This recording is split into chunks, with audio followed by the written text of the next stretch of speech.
live with the kiss. Boom. Oh, you're an abuser. God, look at this. Vaughn Live is just running wild on this live episode of Wrestling with Rip Rogers. It's Joey Matthews. That's Carlito. Everybody, baby. Cha Daddy. This must be in your hometown. Cha Daddy. Oh. Who was that? Who suckered you there? That was Eugene, man. Eugene. Oh, was it Eugene? Holy cow. Eugene was a bad guy, or was you? He was there, yeah. Oh my gosh. And nothing like starting off a show with a kiss. Though. Well, first of all, you grabbed that girl Melina, then you forced your tongue down your throat. I could see that. Then you sort of like spit it out or whatever. So I don't know what she's had in there. I pulled her thong out. I made her thong come out too. Did you see that? Who she had in there or whatever. Yeah, we should intro like that every time instead of this. Oh, you gotta think of the king. Starcade, baby. Gotta think of Starcade. Hell yeah. Then the long limousine video, and then real freaky. They're just stars. That's all there is to it. Well, hence the name Starcade. Starcade. Well, maybe their name was Cade, and they became stars or something. That was it, I think. Like Lance Cade, Starcade. Check out the chat. Look at this. We're concrete. That's why we're not concrete. Nobody shows up. We got 3 people on here. Well, no, wait a minute. They're on fire, see? Look at this. BSK. Hey, man, I still got that link I'm supposed to do that you showed me what to do. BSK. I still haven't used it. I don't even know where it's at now. I think you sent it to me on Facebook. I don't even know your. Well, we're on concrete, right? Opinion Haver saying what the. Rip sounds low. Buckshot Kid said. What do you mean low? Low. Tell you what. Loud, low. Opinion Haven. Shit. So we can't hear Rip. Can you hear us now or what? Somebody tell us. Can you hear us? Maybe it's just that he doesn't talk in his microphone ever. It's turned over there and away from him. He's just very anti-microphone for some reason. I could act like it was a phallus and see what goes from there. I don't know why they can't hear me. I don't know. I don't get it. Okay. JMC says we hear you. All right. We hear you. All right. Might be a new listener. Hey, I can hear you fine. Opinion Haver can hear us fine. All right. But he's in California. BSK. That was a long way off. Yeah. Sounds fine. See, Whitey says it's fine. SM White's a new listener, new viewer.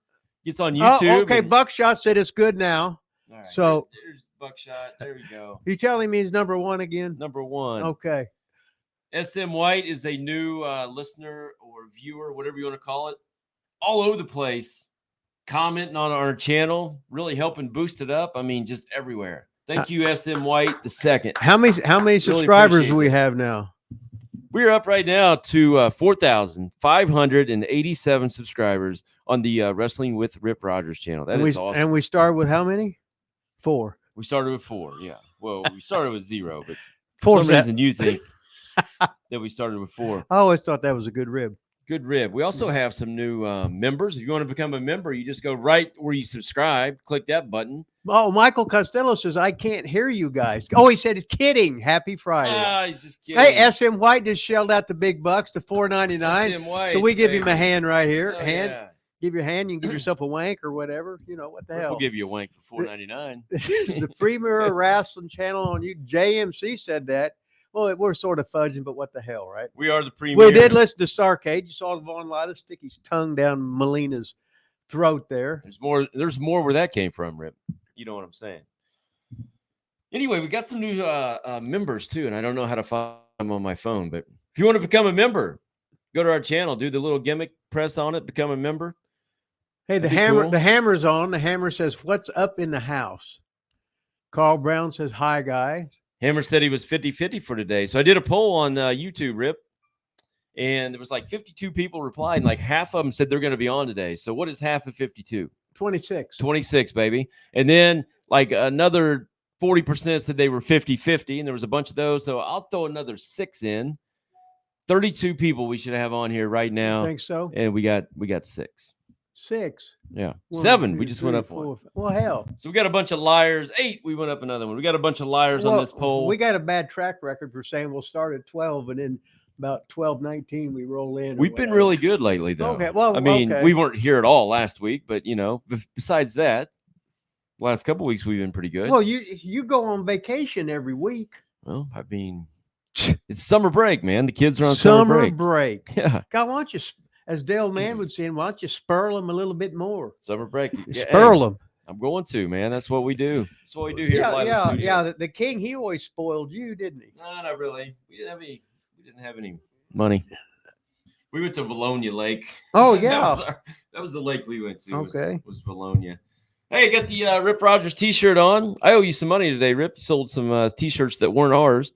All right. But if you want to go get this one, Wrestling with Rip Rogers at ProWrestlingTees.com, that'd be awesome. Hey, did you plug my book? Or pick up one of Rip's other shirts. I would say don't do that because then I don't get any of that money. But go ahead if you want to. I don't get it either. I see. Oh, see that now because I give it to you. Oh. Rip's no, I mean book. from my old shirts. Oh, yeah, you do. Do I? Yeah, I'm giving it. That's what I just said. I'm giving it to you today. Oh. You just sold 2 of them. I'm going to give you money for those of today. My old shirts? Yes, correct. Well, why did it go to you? Well, we talked about that with you the other day. But well, I'm talking about the original old shirts. I am too. We can talk about it again. Whatever it is. I won't remember anyway. When we get, I explained it to you like 2 weeks ago. I'll explain it to you again today. The book on Lessons from Rip Rogers. Where can you get this, Rip? It's on sale now at Amazon. Amazon.com, baby. Speaking of this book, I put out 3 videos, 3 shorts. One, Mark Henry, Jim Cornette, and Mick Foley. All were putting over the book, plugging the book. All the top stars love your book, Rip. It don't get any better than that, does it? No, I mean, that should be, you should. Did you sell any after I put those videos up? I can't remember. You should have sold a bunch. Oh. I mean, put those out there. That's cool. Hey, while we're at buying stuff, I'll plug one more thing to buy. Crusher Broomfield. We had a great interview with him, man. That was a lot of fun. Wasn't it, Rip? Yeah. Hey, T Weasel just got in here. Okay. Okay. Looks, you're always so worried about that damn chat, man. We're going to get to like it. I have to get the book. Is it available on Kindle? What the hell is Kindle? I'm trying to sell your shit here, Rip. And you're worried about what's I'm Kindle? trying to sell your shit, and you're worried about fucking T Weasel being on here. Oh. Okay. Putting over all your stuff, and you're like, hey, Manny the Weasel's on here. All right, I won't put him over. Weasel ain't putting you over. Besides that, go buy a Crusher Broomfield t-shirt, or I guess it would be One Man Gang t-shirt. Yeah. Akeem, he's got an Akeem t-shirt too. Great interview, great dude. I had a lot of fun with that interview. Go watch all the clips. I'm starting to get them out there. We got a lot more to come out, and then we'll put the whole thing out later. Let's get to the chat because Rip just can't handle not going to the chat here. So, what's up in the house? Said, hey guys, Carl Brown's here. T Weasel, you can one more. What's that mean? Well, that's Weasel talking in Weasel talk, or okay. Well, Mexicano, or can you translate it? Seymourite, or whatever it is. He's sitting there just looking good. He's probably telling me how much weight he's lost and the hot dogs on his neck. He don't need as many buns, etc. I can't wait for that showdown with Eric Jimenez, man. That's going to be the greatest the pose down we've ever seen in our life. I wonder how many women Manny's juggling. If he's still got R on the side and Shelly. Just ask him. He's in the chat. Oh, okay. Weasel, Rip wants to know. Damn it, boys. What's that mean? What? Damn it. Good. Looks like I have to get the book. Dr. Doom on Kindle. I don't good. think. Just go to Amazon.com and buy the damn book. Sorry, I don't mean to cuss at JMC premiere show. Enjoy the book. See, SM White II has it. Kindle is an e-reader, Rip. Yeah, we don't. I don't think we know how to do that. Alfred Harden might be a new listener. Welcome, Alfred. Where's he at? Knoxville, Tennessee, baby. Oh, Knoxville. Okay. Knoxville. Did you ask One Man Gang about losing his home? No, we did not bring that up. No, Ronnie Garvin got the mortgage or whatever. That's when Crusher Broomfield turned good guy.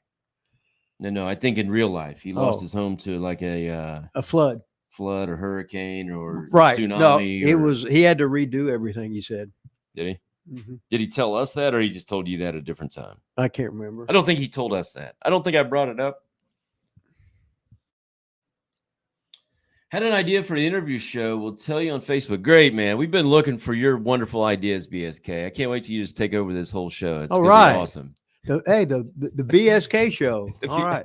Hopefully we can get in here with him. You know what? It seems like with all these great ideas, he just have his own show. You think maybe he does? Yeah, maybe he does. Maybe he's on there with Manny the Weasel Valverde. Yeah. I said the Weasel Cast. When's that coming? Yeah. Where's the Weasel Cast? Still waiting on that intro music. They've got a couple ideas for the intro music. They haven't nailed it down yet. Weasel stuck at 215 pounds. Hey, we're just kidding, BSK. I mean, we're kind of not really, but we are kidding. Dr. Doom, new listener, maybe. Do you remember Dr. Doom? I don't think so. Just the one that was Spider-Man's nemesis. I'm Dr. sure that's Doom from sure Marvel that's who it is. Comics. Do you think that's who it is? It might be. Welcome to the show, Dr. Doom. Every day. I've been doing Hindu squats and can already see development, Hammer says. Well, that's good. I don't do any Hindu squats. How about you, Rip? I can't do them no more. Did you used to? That's what I used to do every Those day. were what you did, like Yeah. at Crossroads? Yeah. How many would you do? Like 2,000? 2,000 was the minimum. Was it? 5,000 was the record. That took 2.5 hours. No shit. Then I got on the bench just to fuck with Randy, and then I did 5,000 knee pull ins in a row. Well, that wasn't at Crossroads Gym, though. Huh? That wasn't at Crossroads. No. No. So, Rip, for you guys that don't know, which probably none of you do, except for maybe Manny Weasel, because sometimes he was in Crossroads acting like he was going to work out and then never did. Well, he just used it as a place to pick up women. Yeah, he'd get in the tanning bed. Yeah, and give himself a J. Arthur rank, a Wea Zank. But Rip would bring in like a note card and put like squats, Yeah, and then do Slash. sets of 100, Yeah. slash, and just all day long. And then would it get a rally burger? Okay. And that's why I could eat as many rally burgers as I wanted, because I did do that shit. I know. I'm just saying, man. What is your opinion on Gunther? Maybe Revis might be a new listener. Welcome to the show, Revis. Gunther. You know anything about Gunther, who used to be Walter? Yeah. The only thing I've seen of him, he got when he was fatter than shit. He looks, well, he's like a Von Lilas, but he's not as good. He just hits people hard, and he's probably about your size. He's probably a little bigger. Lilas. But he works hard, and you can't see through his stuff. He's limited to what he does, but he's smart enough to do what he can do well, and don't try to do stupid shit, because everybody else is busy doing stupid shit for no reason. I love him because I think he's way better than me, but Rip gave me a compliment there. It's crazy and doesn't happen very often. Maybe we should. Where are we at on this video? So I can remember to 12:39. Rip gave me a compliment. I got to write that down. Hey, Al Robbins is here, gentlemen. Big Al. I think he's awesome, man. I think it's great that somebody, what I would consider my style, so to speak, is being pushed and really just being like stands out because he's different. Nobody does that. Right. Everybody's doing somersaults and flips and everything else. He comes out there and just beats the shit out of people, which seems weird. It's a wrestling show. You would think people would beat other people up. Yeah. Instead of jump around, but I love Gunther. The best is when we do a high spot. We got to turn our back to the guy as he's laying That's down. the new thing. And you got to run in place and turn around and run the other way. Yeah. Well, point first. Yeah. Then run the other way. God damn. I don't get it. I bet I could see Ronnie Garvin having a heart attack and beating up everybody just because some shitty matches like that. Speaking of, is he still alive? Oh, hell yeah. Do you ever talk to him at all? I need to get him on the show. I hadn't seen him in years. He'd go, huh? I go to that bullshit. Talk about that shit. You don't think he'd come on the show? Oh, I don't know. I have to get a hold of him and see. Yeah, let's try that. I'm going to write that down. God, imagine we get him and a couple other people. It'd be great.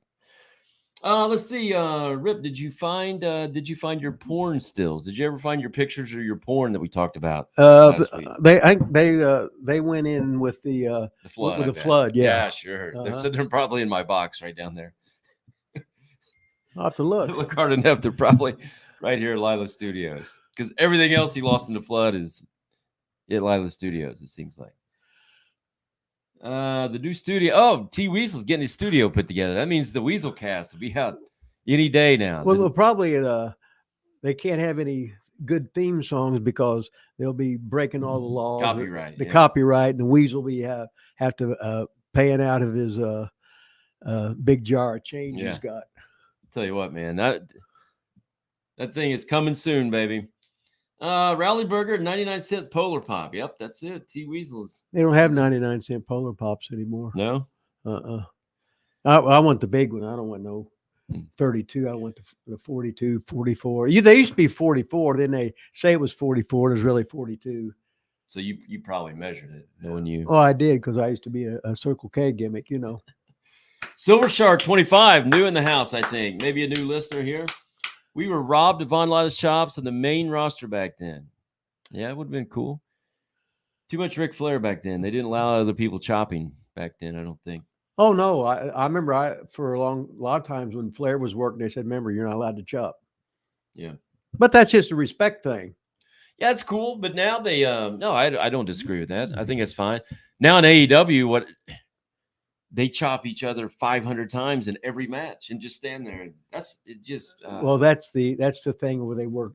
Is that strong style? Yeah, they look like shit. You knock the shit out of them, and nobody's. It's just the opposite of pro wrestling.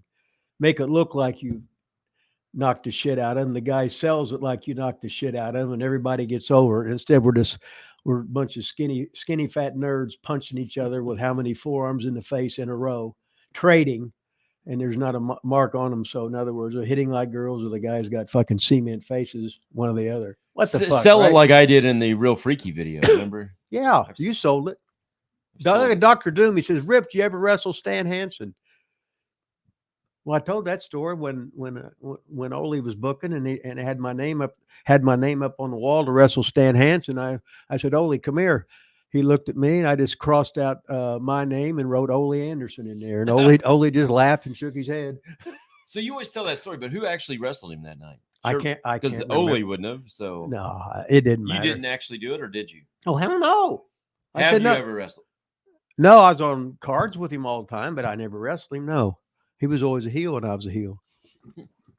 It's awesome. Which promoter? Steve Crawford might be a new listener. We got a lot of new people in here, Rick. We're getting so big right now on YouTube. We got all these newbies in here. Okay.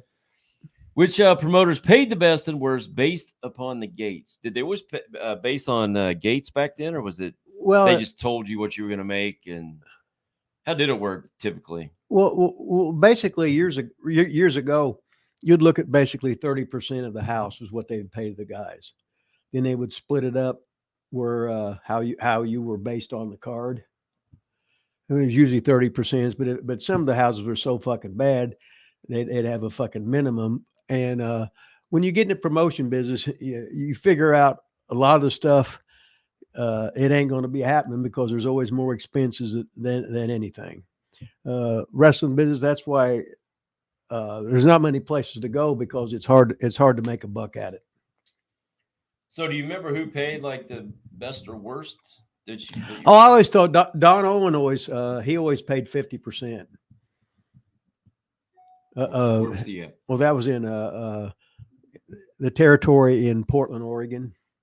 Then he went up to Vancouver too. But yeah, that was guys could go there and they had pretty short trips. And we all stayed at the Bomber Hotel when I was up there. Piper was there. Martel was up there. Agent Adonis, Jesse Ventura, Playboy Buddy Rose, the Bushwhackers, Salvatore Bellomo, Iceman King Parsons, Johnny Mantell. We had a good crew. Who were some of the worst pay, or one of the worst? Oh, Nick Goulas. Oh yeah, yeah. But that enabled by him paying low, he was enabled to stay in the business for how many years? Gave it all to his son. I think George, George worked in the office, so he could. He's probably bringing the money back and taking half the money back and putting it in his pocket and using it on hookers. I don't think I've ever seen I've heard all George Goulas stories. I don't think I've ever watched a George Goulas match. They got to exist on YouTube, surely, don't they? I don't know. He might have been banned for being shitology. I don't know, or surely there's some on YouTube. Being too tall and skinny. Surely. Michael Costello, who is in green, that means he's a member, really supports the channel. Thanks, Michael. It don't get any better than that. Said, I'd be curious about Von Lila's chopping skills. I don't know what that means. What do you mean? I think he wants you to chop shit out of it. I don't know what you mean. You're curious about it, like how I learned to do it, or do I, like, you've never seen me do it? I mean, surely you've watched this show before, right?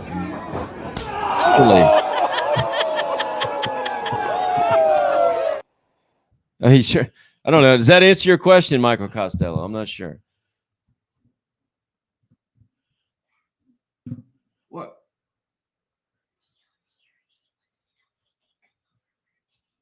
no. Just give me 5 minutes. Yeah, we're on live, but little Linus is going, Daddy, get Poffo Maniac is in green in the house, Rip. Well, he's Thank you, on Poffo Maniac. fire. Said Crusher Broomfield went by George the Giant, ladies and for gentlemen. the first few matches in ICW. Do you remember that, Rip? Yeah, he come in with Chief J Eagle, I think Ricky Starr, maybe Gary Royal. They all come in the Chiefs van, and then George Gray. He told a story about it where he really wasn't booked and just showed up there. And he come back the next time and did TV, and then he became a star at ICW. And then Ernie Ladd come and saw him and got him booked in Mid-South on his way to greatness.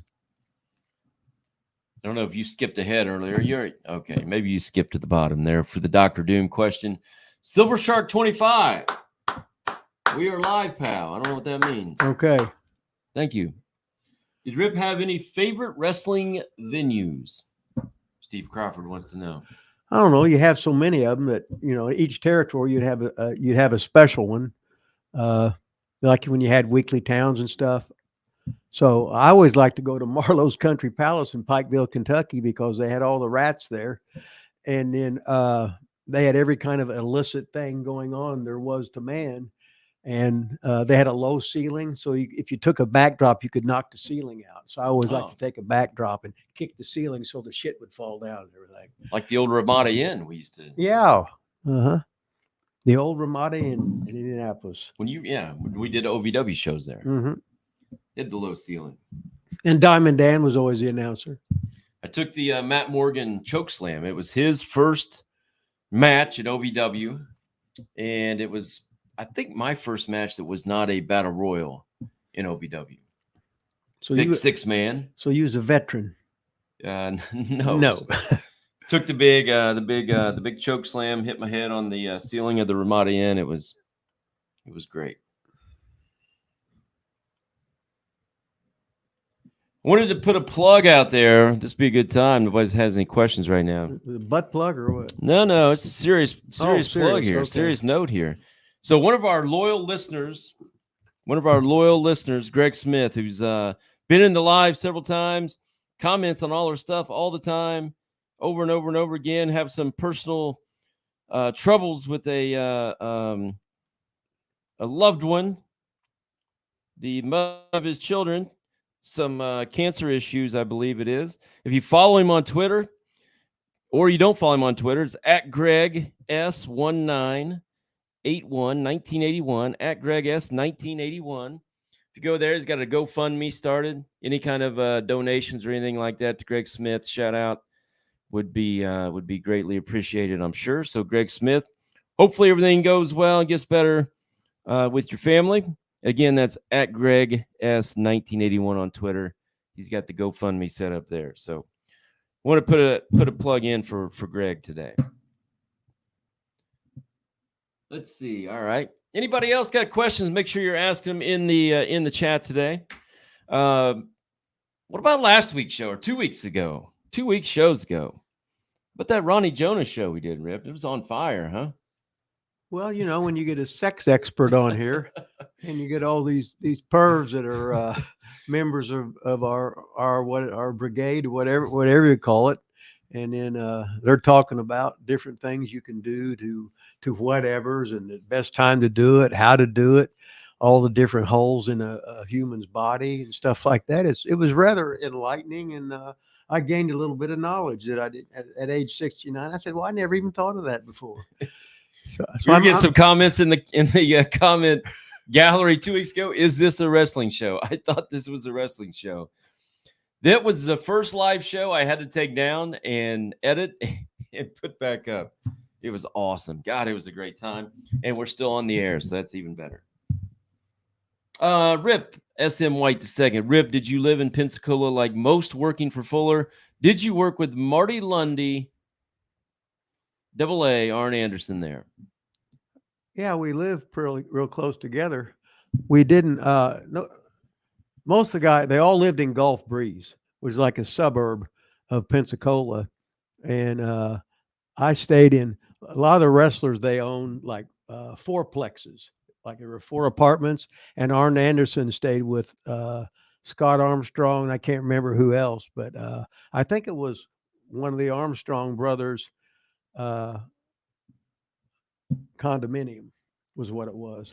Oh yeah. So no, Arn was on the beach every day. We trained at the same gym. He had the short trips in Pensacola, so that was always fun. So he had a great career there. Do you know how he ever got into being an Anderson? I don't know, but he looked well. Ole had that beard, right? Yeah. And he could go as a cousin, half no matter what, just by dressing the same, having the half-ass same ass build, pretty much the same height, and working the same style. I remember Arn was Marty Lundy working for Bill Watts before that. Oh, was he really? Mm-hmm. But I mean, that's what I'm saying. Like, did somebody?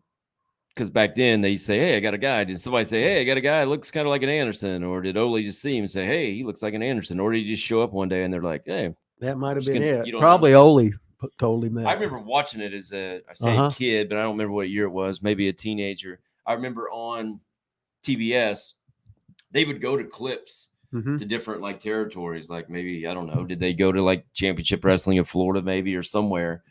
And they would have Ole would be at the desk with like Gordon Soley, and they'd be watching a clip of Arn Anderson working somewhere else. And then Ole would say, "Oh yeah, that's my what was he, cousin or nephew or whatever," and talked about him coming in. Well, that's what you do. Is you have somebody when you're coming in, like if you was working, let's just say if you was working in Tampa, Florida, and you were going to be in there in 6 weeks, each week you'd cut a promo, or they'd have a special they would do on you of you doing some stuff in matches or playing music to it or whatever, so that when you come in there, you weren't a stranger, even though they haven't seen you live. They've seen you on TV 6 weeks in a row. All of a sudden, here comes Arn Anderson. Well, hell, he's a tough son of a bitch. I've seen him on TV every week. He's coming in from Tampa. Yeah. So it's just a preview of what you're getting. John Tucker might be new to the show, new to the channel. Welcome. I know you're probably not going to answer his question, but he'll learn quickly what you answer and don't answer. What was your biggest payoff? I'm sure Rip's not just going to say, "No, you don't." Hey, I made this much money. No, you don't ask that. That's one of the unwritten rules, which today people don't even know. I know nobody in or AEW would know about it, but you don't ask that. Puffo Maniac, does Rip remember Danny Doyle from ICW? Yeah, he was the Rookie of the Year 1 year, I think, and he was from, I can't remember, North Carolina, I think it was, but he was a good boy. Who was that other guy that was Rookie of the Year? Rick McCord. I thought it was like Martin. Bill Martin. Bill Martin. Bill Martin was from Shelbyville, Kentucky. He's still a power lifter. Oh, he is really? Yeah. I don't think he was that big back then, wasn't he? No. He was probably 190, 195 pounds, whatever. Now he's real big. Of course, he's old. He's cock strong. What the fuck? Dr. Doom wants to know, is Dick the Bruiser stiff? Did you ever wrestle Dick the Bruiser? No, I never wrestled Dick the Bruiser. He was the boss, and he was a good guy. You think he was stiff? I don't know. I just didn't. He was a good guy, and I was a good guy. I never got in the ring with him. Right, yeah. But did you see guys come back to the back with like bloody noses and popped out eyes? No, usually knocked out teeth and guys that were like that, they couldn't. They didn't last in the business. Yeah. And if he was going to beat people up, the other guy just say "fuck you" and just beat the shit out of him. You think people could beat up Bruiser? Was he not? Surely he was tough, wasn't he? Yeah, when he was young. But no. Yeah. Hell, Father Time don't wait on anybody. I mean, speaking of that, I haven't dyed my beard now for. Look how gray I am. Holy shit. Shit, mine would be coming out white. Go. Watch for cars. JYD told her promoter that Marty Lundy should be an Anderson. Any truth to that, do you think? Don't have any idea. Maybe so. Because he was in Louisiana and Dog was in Louisiana. So he might have if he said watch that. Who knows? I know Ole was always a half-assed business partner with Watts because Watts always had a little slice of the pie in Atlanta. Oh, really? Yeah, Watts. See, Watts would hate. Let's just say he had a little bit of. Let's say he had 10% in Atlanta. He had 10% in Florida. That way, he'd always have say for like getting guys jobs there, right? Or and trading talent because you were a minority stockholder. Got it. Anthony Cruz might be a new listener. Man, we got all kinds of new names in here. Is it possible? Is it even possible for a random with no connections to the wrestling business to learn how to properly book in 2023? I don't care what year it say was. no, No, but- the answer is no. Hey, I know we've never. I know, Anthony, you've never done it before, but I want you to build a house. Just go do it, baby. With no experience, don't know anybody else that knows how to do it. No, you can't be a book. Well, you can be a booker, but you're the absolute shits. But you don't know it. And if you're giving people jobs like Tony Khan is, they're just going to say, "Oh, that was your booker of the year. That's the greatest thing ever," because they're not working, stealing money by making a lot of money doing nothing. So it's great. Great question, Anthony. Yeah, how's that? Great question. New guy, 2 new guys today. They answered questions that, hey, if you're gonna come ask Rip Rogers live, that shit's gonna happen to you. So Yeah. Arn said Sylvester Ritter, JYD, told Bill Watts that Marty favored the Andersons. This happened in Mid-South locker room. I don't know.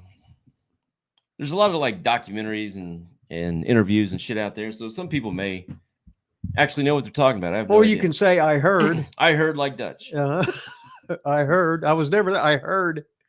Okay. Green Lord might be another new listener. That's happening in real time, Ant. A-N-T. No Okay. idea. I don't know what that means. Okay. Al Snow said there's way too many wrestlers, not enough actual workers. Is he staying on this side of the barricade?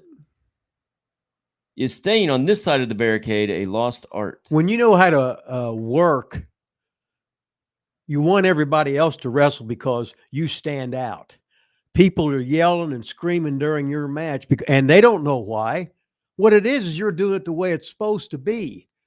So I want everybody else to do all those stupid dives, and everybody else to get all those false finishes in and say, "Oh, I can't believe he kicked out," and just do all this stupid shit so that I can slow things down, milk a fucking gimmick, just slow pantomime and have people wanting to kill me. That's what you want. Less is more. That's what workers do. Brings me to 2 points. One is we were talking about a little bit ago, Gunther. Yeah. Prime example. I think he's getting himself over doing that. 2, I think I told you that M match the other night, probably the biggest pop of the night was a body slam.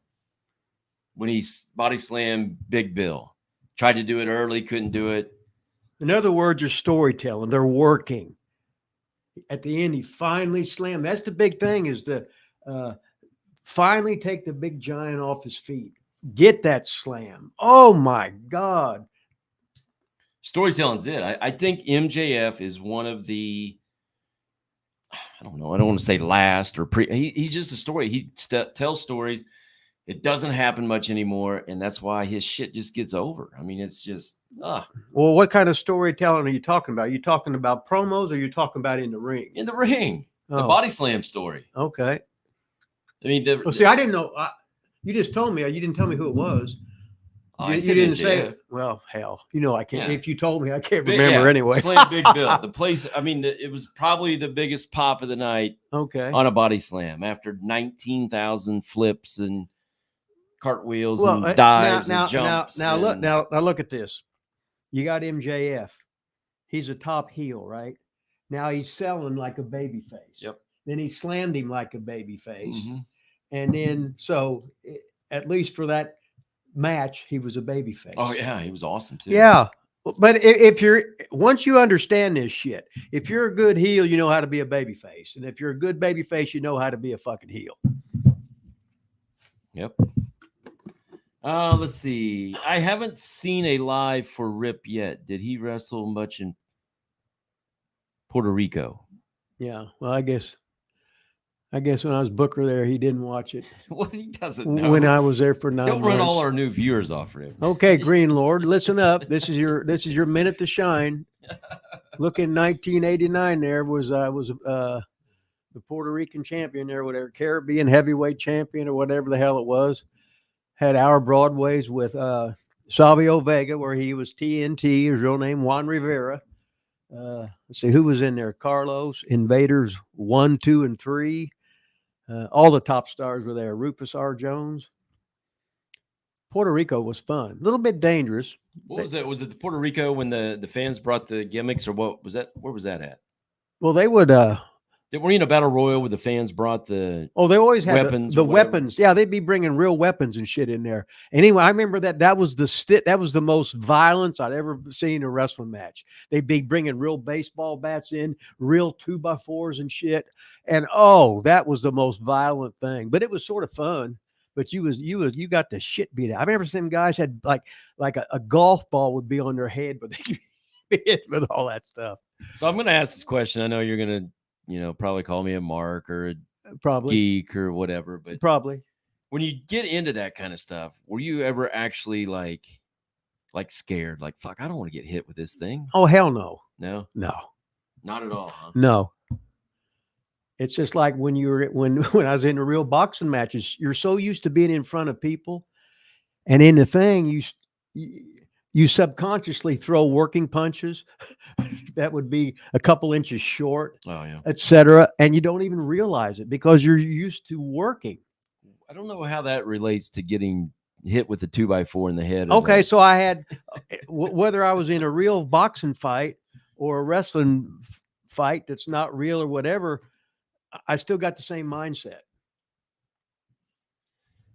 Well, I was in that Japanese tornado match at the strip club, whatever it was, where everybody was supposed to bring a weapon that Susio put on.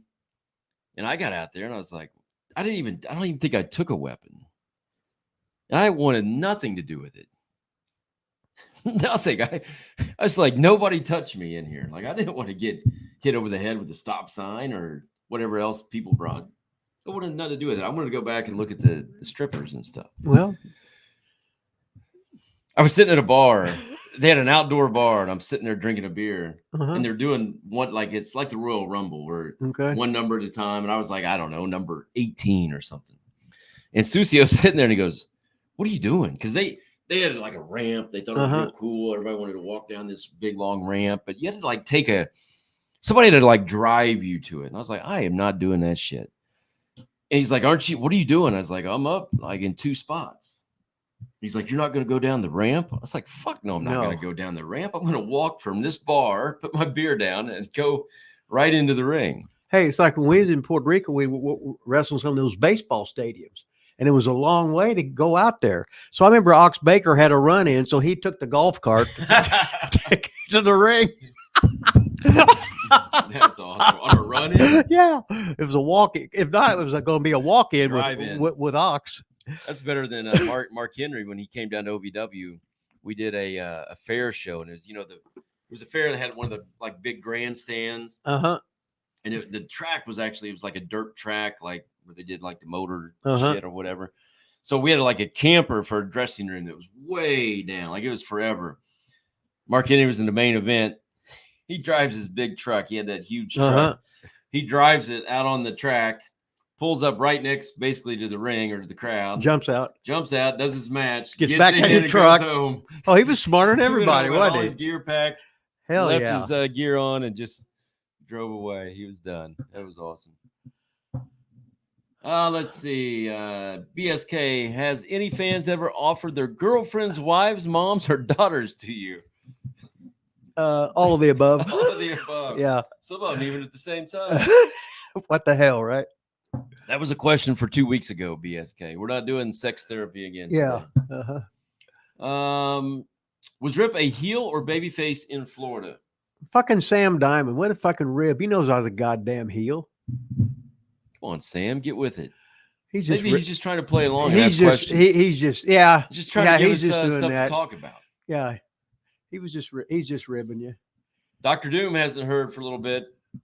because we've talked about this. Best working yeah, punch. Yeah, Dr. Doom hadn't been on here because you gotta go back and watch our old shit, Dr. Doom. Yeah, it's fucking Lanny Poffo, best right hand in the goddamn fucking business. Could hit you in the fucking nose, in the fucking jaw, you fucking name it.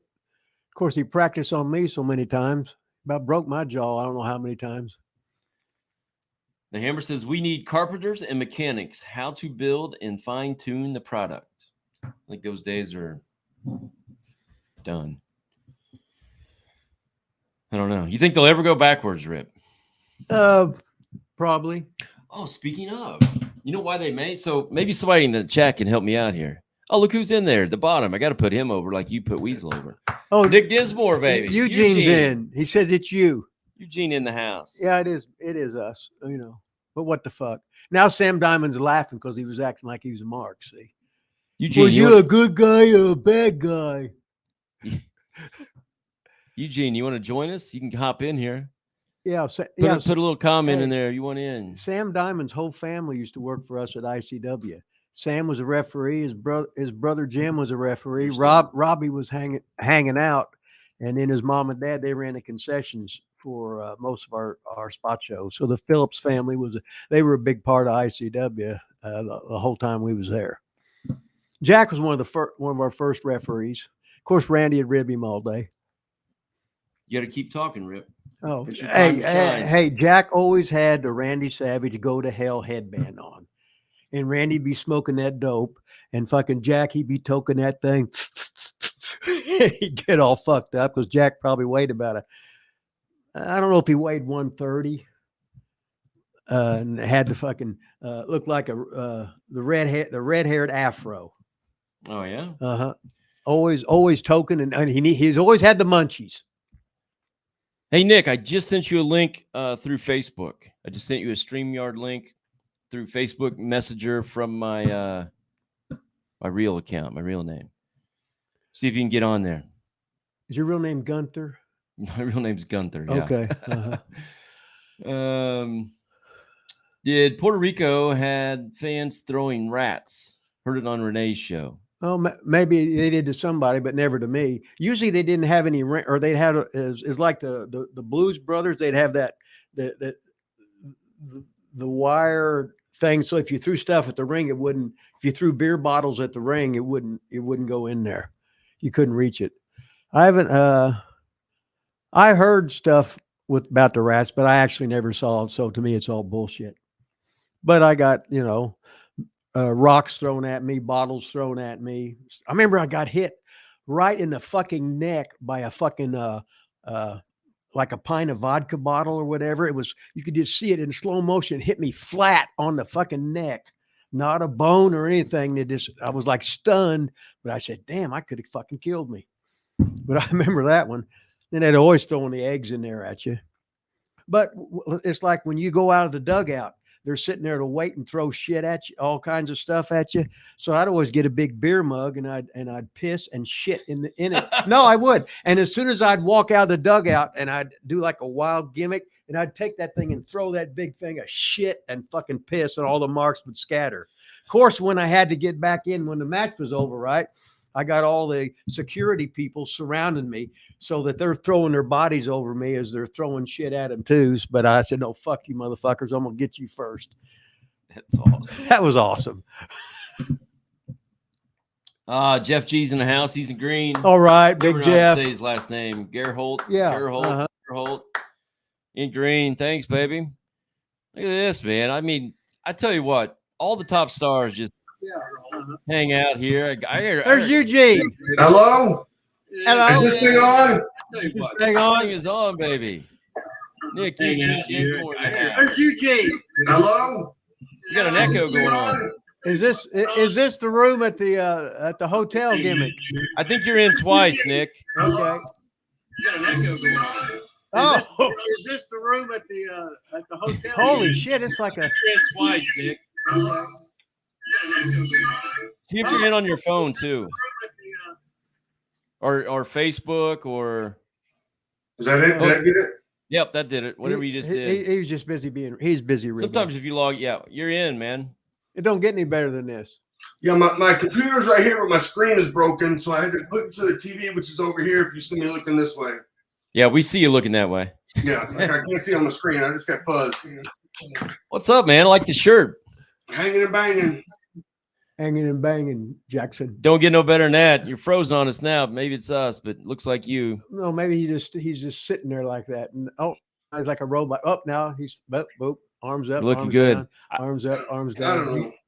You got the I mean, it's not every day a former WWE superstar just jumps on your live feed here, Rip. You know what I mean? Like, well, it don't get any better than that. spin up. I saw you. You were traveling. You did. Where'd you go? Somewhere far trip with some boys. The ICP, was that?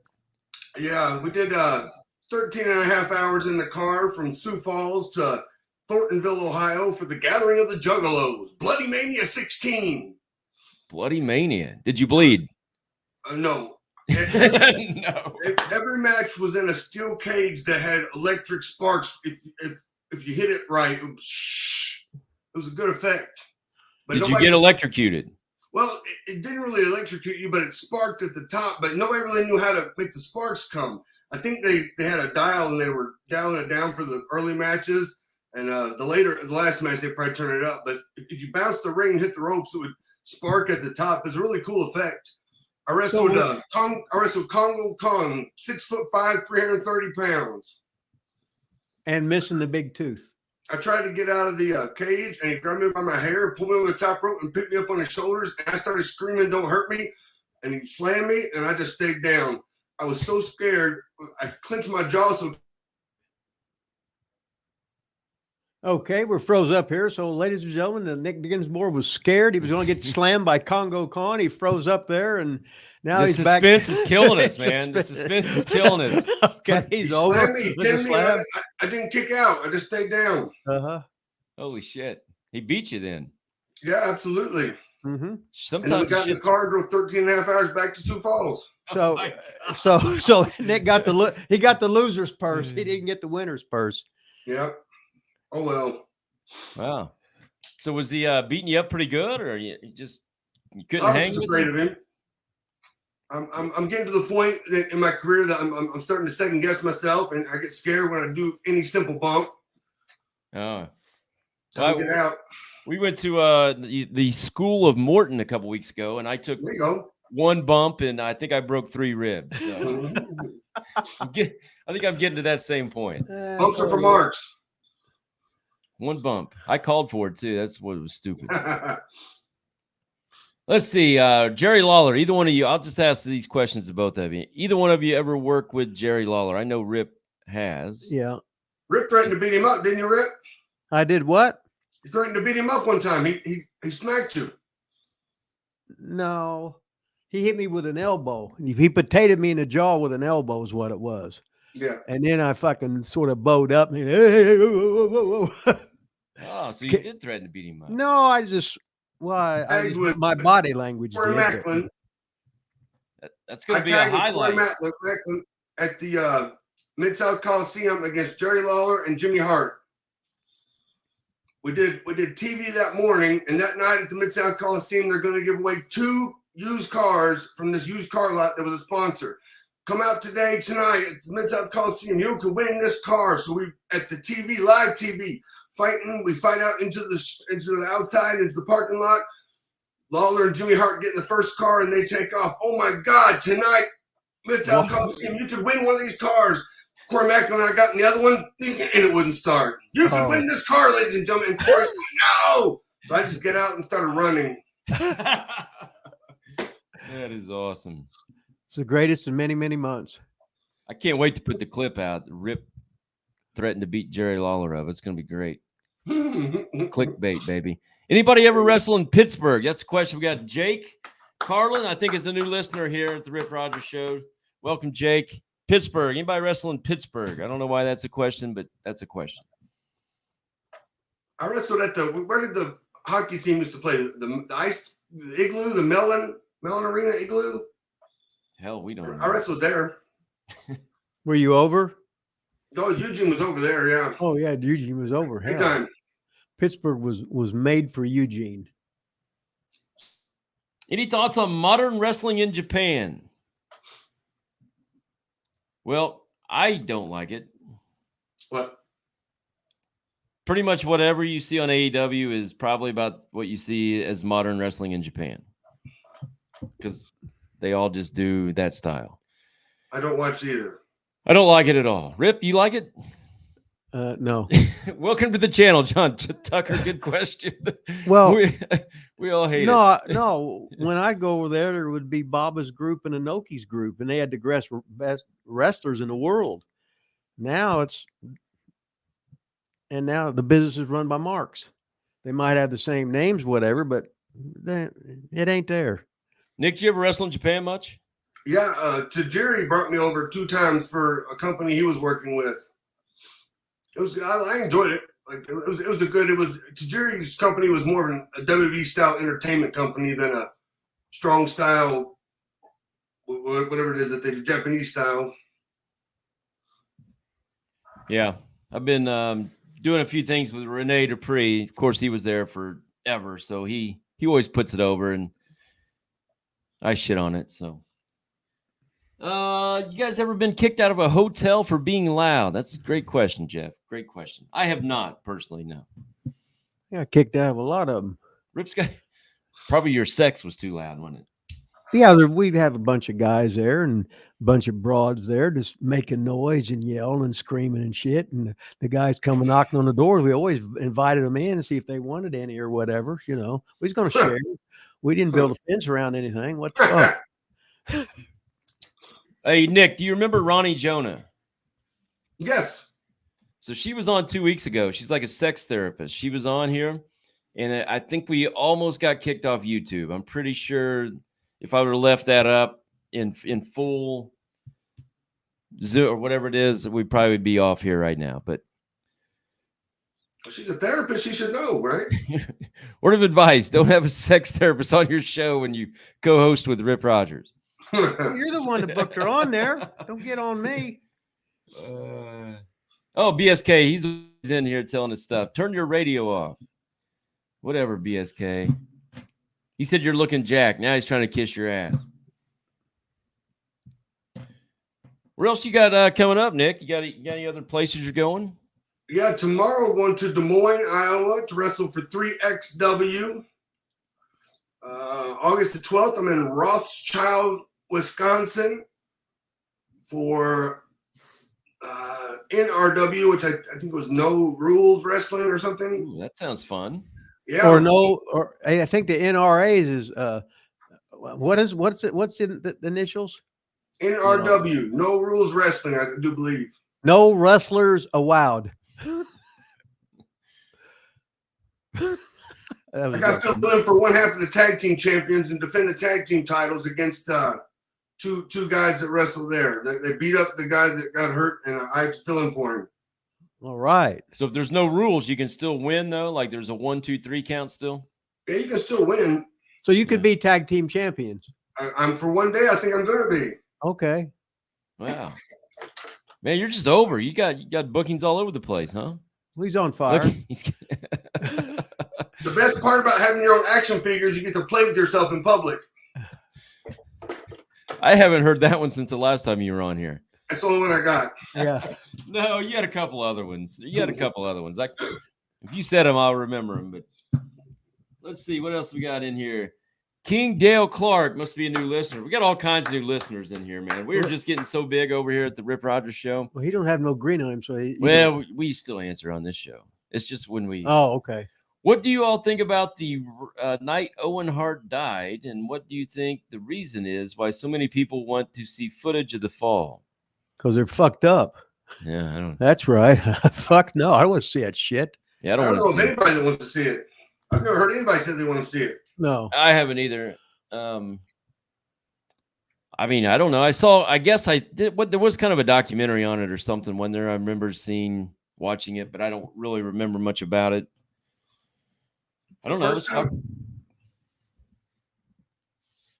In St. Louis, I got to wrestle a dark match against Kurt Angle before he was on TV, but the locker room was very sad. Yeah, it was. I remember we were walking into the building, Conway was there, and first guy comes up to me. He goes, "Are you one of the wrestlers?" And it was a news media outlet. And I said, "No, I help with catering." And then they go to Conway. They go, "Are you one of the wrestlers?" He goes, "Yes, I am." Oh God. So then he had to answer the questions. I knew they were going to ask questions about it, so I just kayfabed them. Well, that was smart. I took a chop from Congo, hurt like a bitch, Jeff said. Ouch.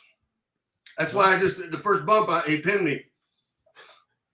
Hey, I think I asked Crusher. Hey, we had Crusher Broomfield on last week. Have you watched any of that yet, Nick?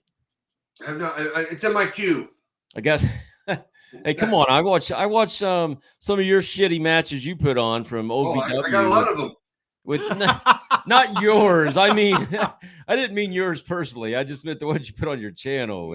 I wrestled in France last summer, and it was in a bullfighting arena. It had a good crowd, but the arena was so big, the camera looks like it's a bear. And the guy I wrestled, I don't think he was trained, and he didn't speak English, and neither did the referee. Great. Oh. I did the same. I laid down, the referee wouldn't count it.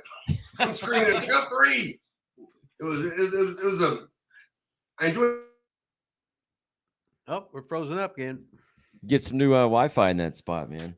I asked Crusher this question, Rip. It says, was there someone you wanted to work but never did for whatever reason? No, I never tried to work with somebody special or anything. I just did. But there was just never anybody like, man, I wish I could have wrestled him.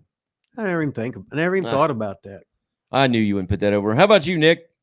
I always hoped that Regal and Eugene would have had the angle where probably Regal turned on me and then we would have a feud. And I never got to wrestle against Regal on WWE. I tagged with him for a long time, but I got injured and then he went to SmackDown and that was it. Yeah, that would have been great. That would have been awesome. See, Rip, see how he answered that question? Well, then ask him the goddamn question then. What the fuck? That's awesome. All right, where are we at? I think we're behind here. Have you seen Eileen and Ramona from Pikeville in recent years, Rip? No, but I imagine they're gaining a little poundage. Hey, Sam Diamond, start watching the show on YouTube. Quit watching on Facebook. You should know better than that, man. Where else are we at here? Is Nick in a hotel? Don't you worry about where Nick is. Your thoughts on WWF Divas during the Attitude Era? Was it fine or was it too explicit for certain audiences? I loved it. I mean, some of the stuff was, but I think they tried to keep the more risque stuff later in the show. Yeah. So after 10 p.m., but I'm not. But it was, everything was a different time then. Oh, totally different time. Speaking of, I can't remember if I just said this to Rip a little bit ago or not. I meant to, and I don't think I got to it. AEW supposedly is coming out with like rules now on all their crazy like moves that they do and high spots they do. I think some of them are getting banned. Like, didn't WWE ban like the pile driver, didn't they, or something like that? Or only like Undertaker could use the one gimmick, but I don't think anybody else could use a pile driver. And I don't mean that as a rule, like the referee has to disqualify you. I mean it like in the back. It was kind of like people thought that, but I was never distinctly told you cannot do a pile driver. Although I was not going to do one or take one, so it really didn't matter. Years ago, when you went into different wrestling offices, they would tell you certain things you could do and what you could do and what you couldn't do. It was just common knowledge. So the stuff that they're doing, I looked at it and just shook my head. It's just common sense and goddamn wrestling. They do all that stupid shit, bumps on the apron, the buckle bomb and all that stupid shit. It ain't the finish anyway. You take a goddamn simple body slam, the guy, you beat him 1, 2, 3 with a body slam. People go, oh, that's it. Then he sells. I can't feel my legs. All of a sudden, they bring somebody to help him out. Now, all of a sudden, oh my God, he was really hurt off just that body slam. Fucking marks. I think it'll be interesting if they really hold true to that. What?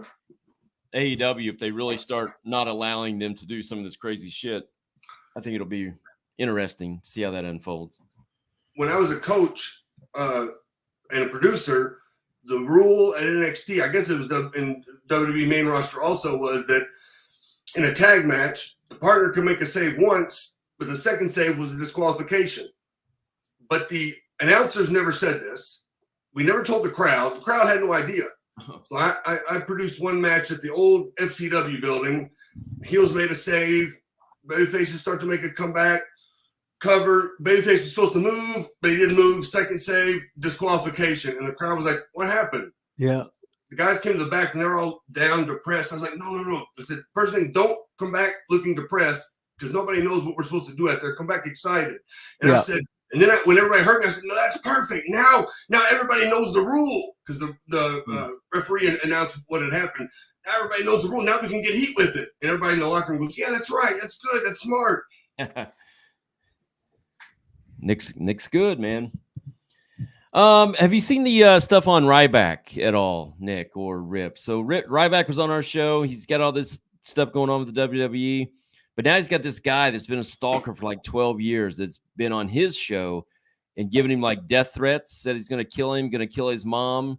He was on for like an hour, and Ryback just kind of let it go, let it play, let him keep talking. All stemmed from going back to meeting Ryback at a gym in Florida, like when he was with FCW or something. And this guy has been like stalking him and coming back now to said he's going to kill him. Have you seen any of that in the Twitter world? I have not, but I'll tell you one thing. I think Florida has the craziest people in the United States. Well, Florida has the second most lightning strikes in the world. I think somewhere in India has the first, but Florida has the second. And I think that has something to do with all the crazies down there. God, it's going to be good clickbait. Nick Dinsmore bashes women. Bashes Florida. Nick Bashes Dinsmore Florida. hates Florida. I did listen to that call. I listened to some of it. Somebody posted some stuff on it. It was pretty wild. This guy, obviously, I think maybe has a screw loose or something, but man, he was on fire. Manny T Weasel Valverde, you know T Weasel, right? He's on here. Yep. Which hurt more, vodka bottle or Floyd Seymour Cyclone uppercut? Just don't put him over. I can't wait till you get your podcast, T Weasel. He's been threatening a podcast for about 6 months now, maybe even a year. Still doesn't have it. When you ever get on there, I'm going to ask you stupid ass questions just like you just asked. Rip, who was the hooded hangman in Dick the Bruiser's WWA in the late 70s? I can see the guy and I can't think of his name because he was wrestled under. Wasn't the bounty hunter, was it? No. This was a big guy. And it wasn't Jeff Van Camp. It was somebody else, but I can't think of who it was right now. John Albertson, good question. I think he's a new listener in the house. Romer would know that. Welcome to the channel. But Romer's not here. You know, he's busy being over. If anybody out there, Jeff G might know who the hooded hangman in Dick the Bruiser's WWA was. Let us know. Jeff G loved the brawl and panning matches. Sure. Well, no kidding. BSK, my hotel room question was funny. What do you think of the passing of Draws, who was unfortunately injured for life? Curious on what happened the night he was injured. Were you there? You weren't there at that time, were you, Nick? No, well, I was under contract, but I wasn't on the main roster. I don't believe I ever met Draws. Yeah, I never met Draws at all either. Did you know him, Rip? No, but he suffered all these years from a power bomb. Is that what it was from? I didn't even know. It was a running power bomb. Now, that better have been the finish to begin with, or those guys, or why would you do one to begin with? Who gave it to him? You might know. D'Lo. Did he really? And I don't know how big Draws was. Pretty big. I was going to say the pictures I've seen of him, he looked really big. Yeah. Now, D'Lo's a big guy, but it's just so sad. It just ruined that guy's life. Yeah. And D'Lo said, well, all I'm doing is a power bomb. And maybe the guy overextended, didn't tuck his head right or whatever, but now you got that guilt thing on your mind your whole life. Well, I think he runs with him, and I don't know if the guy went earlier or if he just didn't have the balance. It's like a running corner to corner and jumping. Yeah.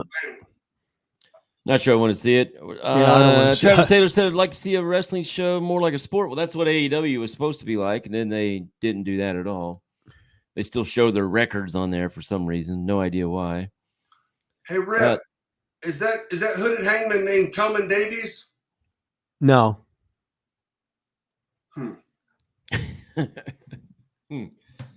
Nick was a great worker. He really took a shit gimmick and made it work. That takes real talent. I love the gimmick myself. Unless that was some other guy's real name or whatever, but that wasn't who I was thinking of. If I'd have heard the name, I'd say, "Oh yeah, that was it." You know. I'm trying to find it. I don't know. Hey Nick, I know you've talked about this when we interviewed you, not live, like a long time ago. Will you give your thought on being Eugene? And for the people that say that like Eugene ruined your career or whatever, like a Jim Cornette or whoever else says that. Well, a lot of people don't realize that I was the one that presented the character, and it was Rip that gave me the idea for the character. Right. You know, Rip said, "What do you think about a character that might not be able to put a square peg in a square hole, might not be able to tie his shoes right, but when he gets in the ring and the bell rings, he can do everything perfectly because he saw it on TV like Rain Man, Idiot Savant." And I presented that idea probably for a year and a half, and the agents for WWE didn't know. Wrestling's gone beyond that. We're more reality-based now. Okay. The writers came down. I pitched it to the writers. They said, no. Vince would never go for that. He wouldn't do anything like that. Okay. I saw a lot of the guys in the developmental complain and then get called up to the main roster. The squeaky wheel gets the oil. So I told Doug Basham, I think I'm going to quit and go to Japan. I didn't know anybody in Japan. I don't know how to get there.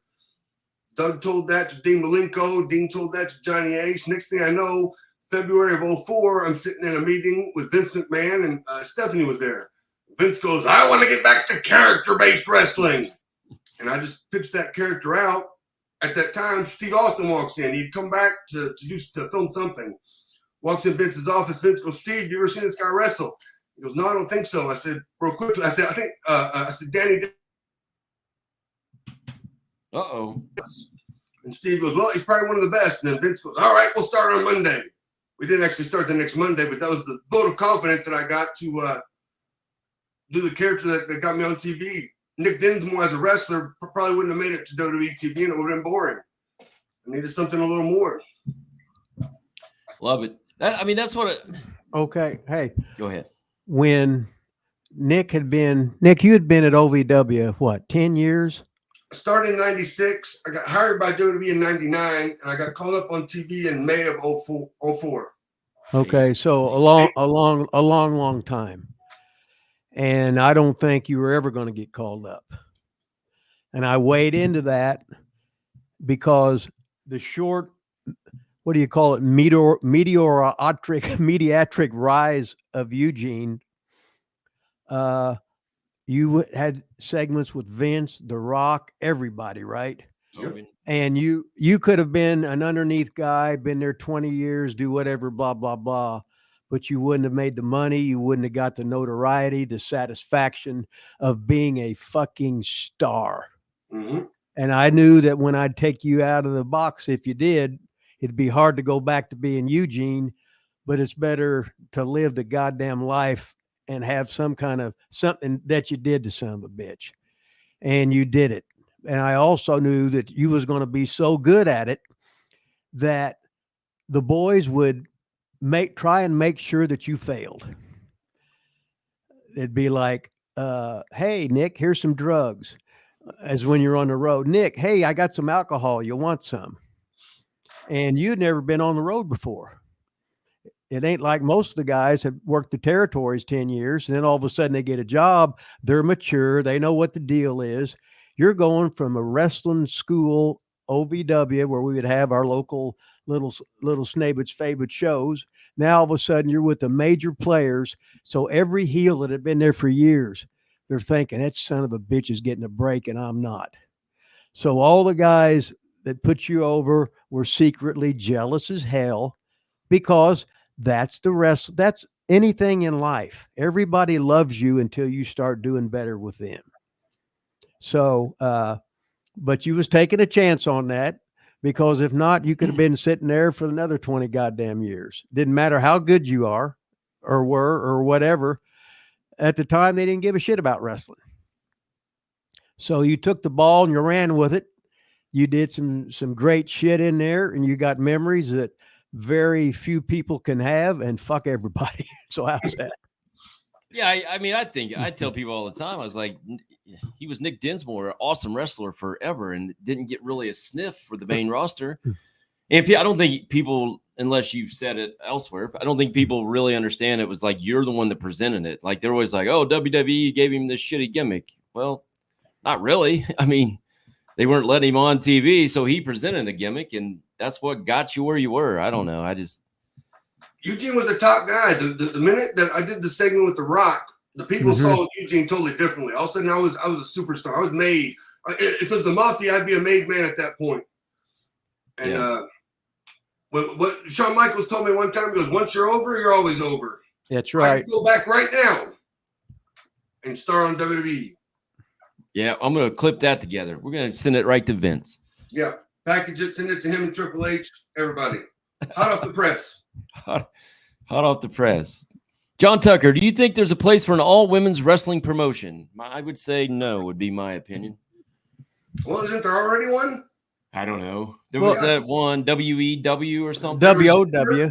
There was Shimmer, I think. I don't think Shimmer, yeah, I think there was. I mean, I don't know how much money they would make, but I think there's a place for it. Well, they got the WNBA too, so and everything's a rib. So they got we got the equal top opportunity all girls show.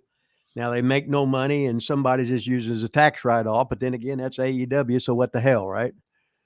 Jeff G might have come through. He said Rob Wiseman or that's it. Wiseman. The Big Whiz.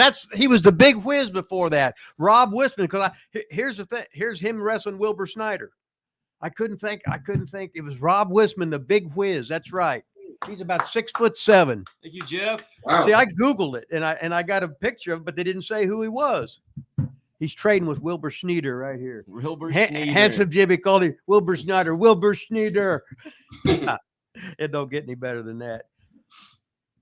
Let's see. Do you think the Attitude Era will ever be matched? I don't see how. What does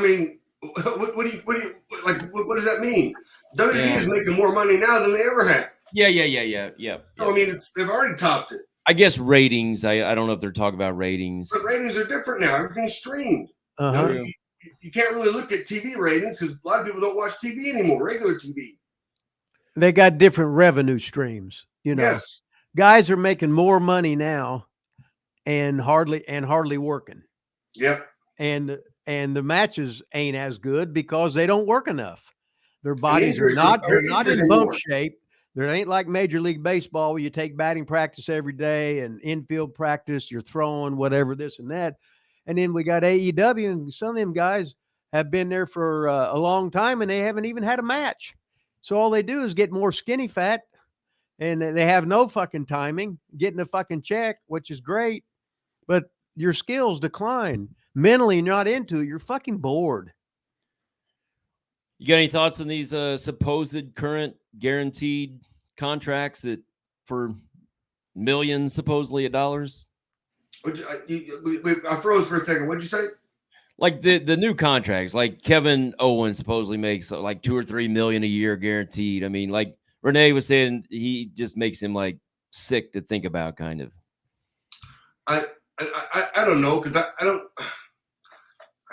know what guaranteed really is. I don't know if they guarantee him. They might now, because they're making a lot more money with everything on the Peacock and the tours they were doing in Saudi Arabia.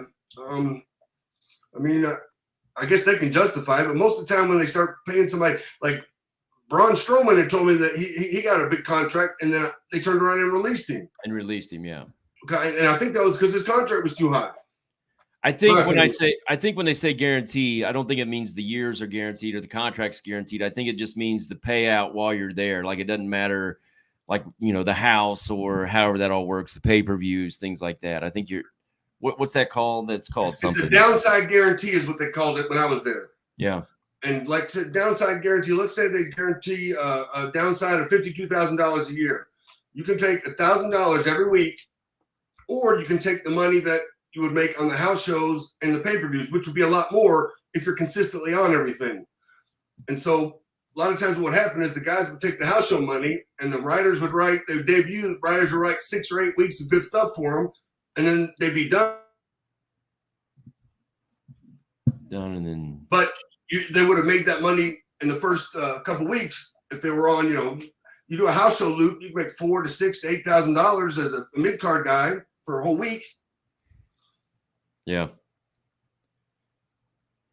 You're freezing on us again. Says, does Nick travel for seminars into the Northeast? Sure, if you pay him, I'm sure he would. In Wisconsin, I'm doing a seminar. I'm doing a seminar tomorrow. Des Moines. I'm not doing. I don't think I'm doing. Maybe I am in Rothschild. I don't remember. But tomorrow, figure it out. It's tomorrow. But yeah, I've done a lot of seminars up in the Northeast. Where's the Northeast? What part of the Northeast? Yeah, send him something. I mean, I'm sure you can send him something. The classic WCW sit-at-home contracts. I bet those were nice. Mailbox money. Mailbox money. Go down there and get your check every 2 weeks, and then there's all that money. What'd you do? Oh, I just trained at the gym all week. Went to tip bar every night. That reminds me. I don't know if it was one of the videos I watched you put out. No, it couldn't have been. I don't think it was you. I guess it could have been you, but it was an old OVW thing where Conway was there. They were interviewing him for the big tag match. I think it was the title match, but you apparently had went and did something with WCW. And I remember the one day Danny went nuts on some people doing WCW shit. And I don't know if it was at the same time, but Conway's promo was that you were off at WCW and left him there to defend the tag titles by himself and was throwing you under the bus. Do you remember that at all? Yeah. Hold on, we're frozen. Yeah, that's right. As Conway wanted to be a heel when we first started, and Danny wanted him as a babyface. So we went so far, and once I started doing those WCW shots, that was kind of the trigger for Conway to turn on me. I think when Danny got upset was when Jason Lee went and did WCW without telling anybody. I would assume. You're right. Yeah, that's when it was. The most handsome man in wrestling.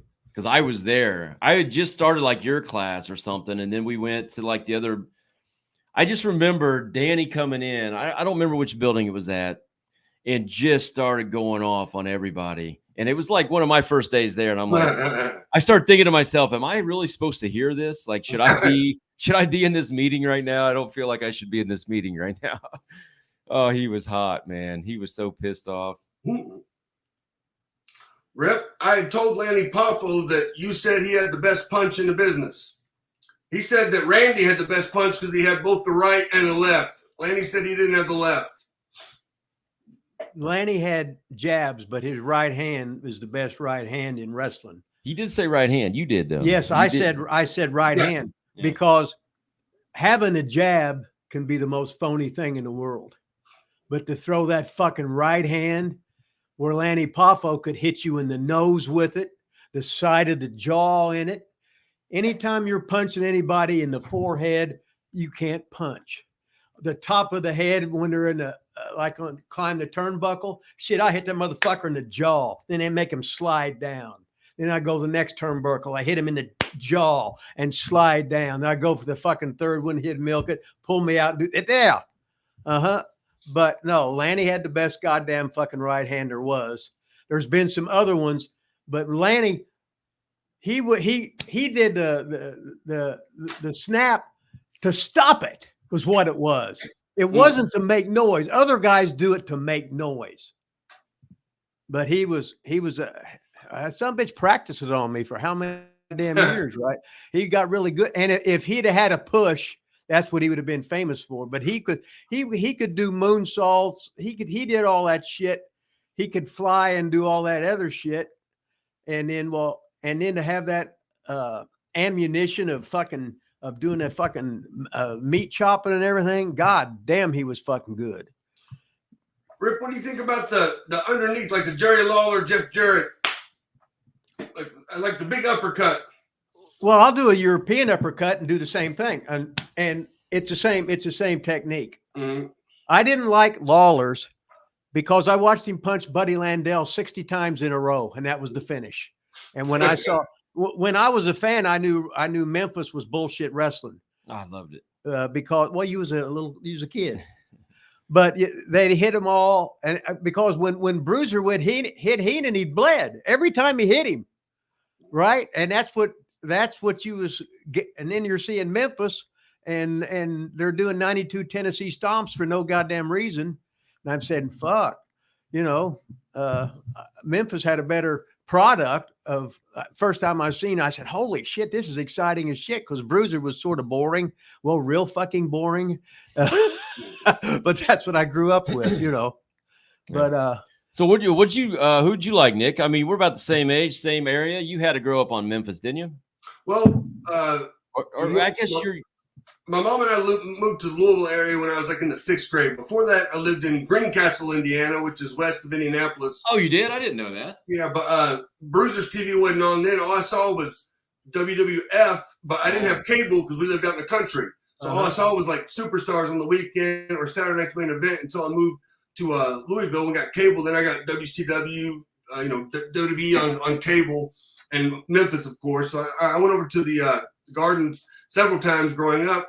WWE came to town when I was 19 or 18, and they had a contest. How many hard-boiled eggs you could eat in 95.7 seconds for WQMF, the radio station, 95.7. And I went over at 6 o'clock in the morning. Oh, right when it was getting good. In 95.7 seconds and won front row tickets to Monday Night Raw. You froze. How many eggs did you eat? 6 in 95.7 seconds. But I had to shell them too. That was the tough part. I would have just eaten the shell. I would have just thrown it all in there. Well, there was just like 2 or 3 people that showed up at 6 a.m. and it was like a kid and 2 women. So So who was working at that time in Memphis? Because I guess you are a little bit younger than me.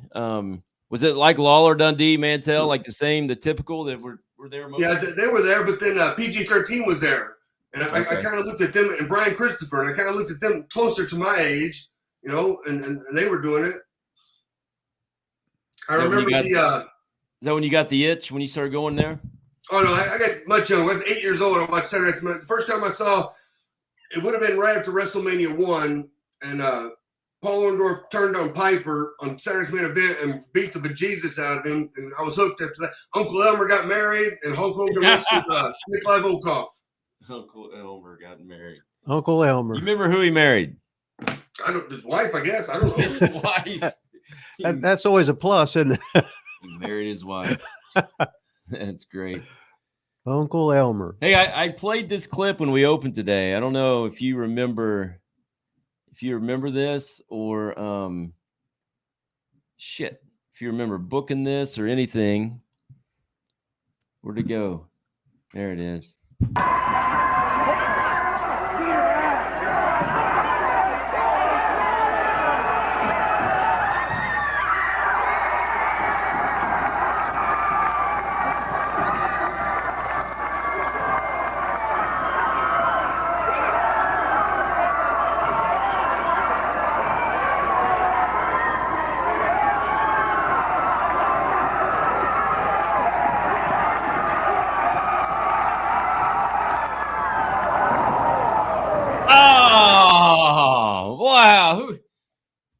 Man, they were up so high, and then what you gonna do, brother? What you gonna do, brother? Somebody's got to do it. How about that shit, man? That was Joey Matthews and Carlito and Chris Masters, and I was taking out all the top stars. You were sitting there, and then I turn around and you just level me. I got the kiss spot in. Sexual assault, yep. That was great. Sexual assault. She had the big thong hanging out of the back. All the students were there. Nick just, let's kiss her, get the thong out. I'm like, man, my principal is not real happy with this. But hey, what the hell, man? Shit, the principal was jealous. That was so awesome. Hey, speaking of, you said what you're gonna do, brother. Somebody did ask in the chat what it was like working with Hulk Hogan, man. You got any Hulk Hogan stories? When he unfreezes. Yeah, what would you say? Do you have any Hulk Hogan stories when you were doing some stuff with Hogan in WWE?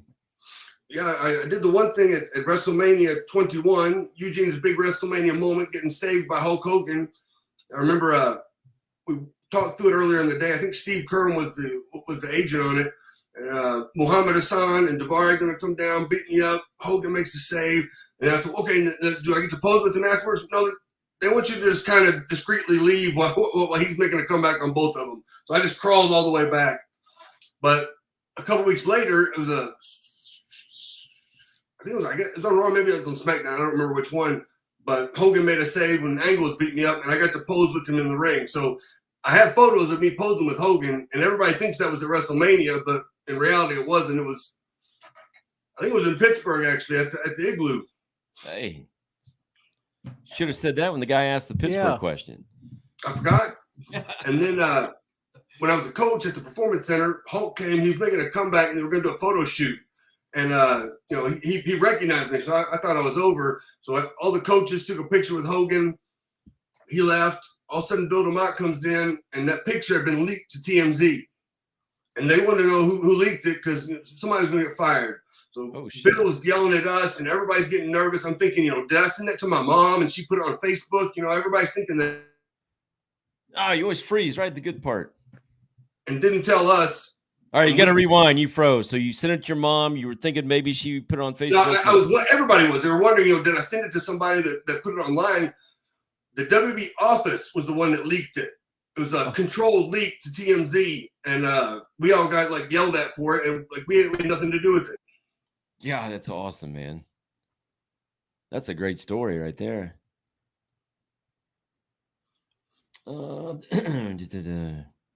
Bischoff got to make out with Stephanie and Linda. Would you do the same if you were offered by Vince?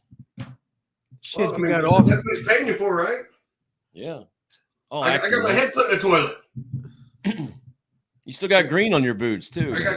I sold all those, but I got green paint poured on me in the first or second segment. I had to wait till the very end of Raw to run out, and for 2 hours there, I'm green paint in my hair. It stained my hair. I couldn't wash it out. Good rib. So you sold those boots, huh?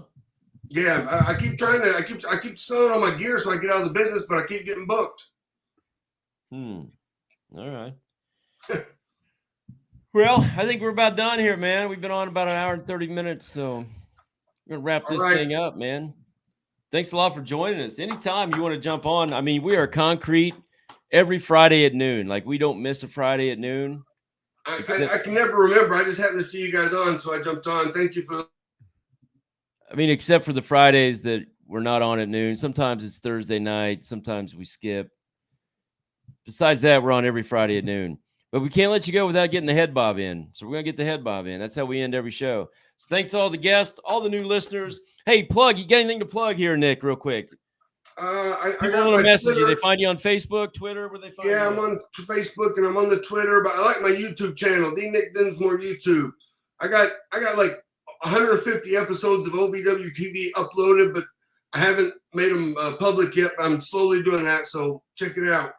Check out his YouTube channel. Buy Rip's book, Pro Wrestling. Rip Rogers knows everything about pro wrestling on Amazon. Get our damn T-shirts, everything. Hey, Nick, remember when I worked with you and you beat me with the German? Yep.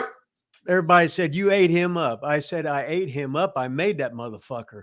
I beat the shit out of him, beat the shit out of him, beat the shit out of me. He hit me with one fucking German and he fucking beat me. You ever look at it that way? Oh, no, man. I said, that's why you're a fucking mark. That is awesome. Memories, baby. All right, here we go.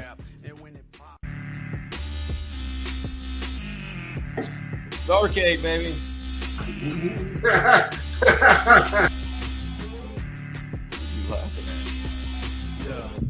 All right, thanks everybody listening today, watching today.